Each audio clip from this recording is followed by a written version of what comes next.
The COVID-19 pandemic has taught us countless lessons, and using this information to prepare for the next pandemic is critical. It's not a matter of if there will be another pandemic, it's a matter of when. And when that happens, laboratories can use the knowledge they've gained and the lessons they've learned from this pandemic to lead healthcare through the next. I'm very interested on kind of the lessons learned that you now didn't know a year ago when you and I sat down.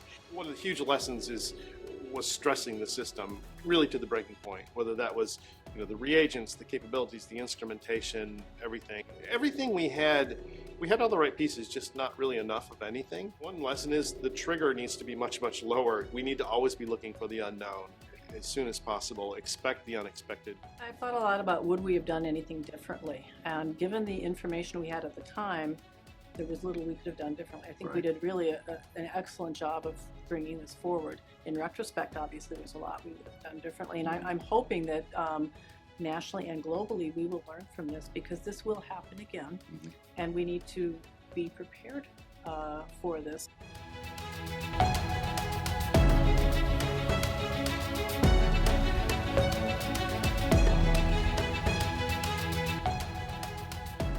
Fast forward, and let's say COVID-29 rears its ugly head, and you and I are still in the practice of medicine. What would you do differently now? Would you come up with some kind of consolidated communications vehicle for which you can fast track opportunities? This is something that has got to be front and center for us on a global level. So, having in place the communications and cooperation of the various agencies that oversee testing in this country, both from the regulatory and the other standpoints, having a network of cooperation between hospital laboratories, public health laboratories, the big reference laboratories, so we can really maximize our testing capacity in a sensible way. I think there's got to be an enormous national and international presence to make sure that as things pop up,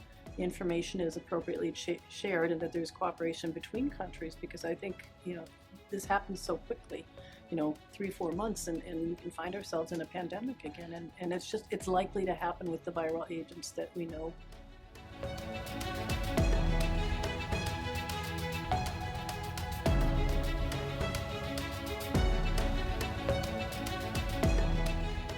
What kind of lessons learned can you share with us that the clinic had to navigate on the fly that can help us deal with this when this happens again? And not if, but when. We learned a lot of things the hard way, and diversification of platforms. The lab not always, but most of the time picks one, maybe two different platforms to test for an analyte. Right. They pick something that's efficient or cost effective or accurate or, meets all the needs.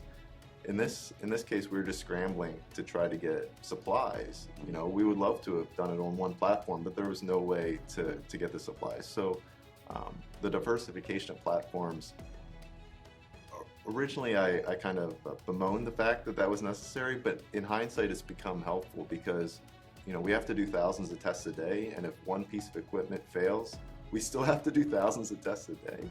So having some diversity in platforms actually turned out to be advantageous in the end, because everything breaks at some point. This is an all-hands-on-deck requirement that clinical medicine all come together to understand the ramifications of what's going to happen. Because it's not a matter, again, of if, it's a matter of when. We really try to focus on systems innovations and trying to learn from experiences, for instance, from the 2014, 2015 Ebola experience in the US or in Europe or in West Africa, and identify critical hurdles to effective clinical management and try to address them by reinventing approaches. We had some big wins, and we've also identified some hurdles that need to be addressed. I've just been blown away at how responsive and how quickly and diligently the labs worked to navigate in a really complex regulatory environment to turn on, really crucial diagnostic tests.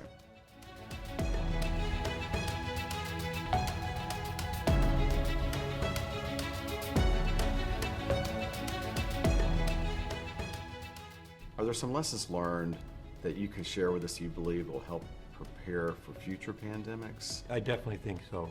There's the issue of perspective, making sure that you're aware of the micro issues, meaning the personal issues, as well as the macro issues. And so sometimes they are in contrast with each other, meaning personal freedoms versus the social needs, and have to find a balance.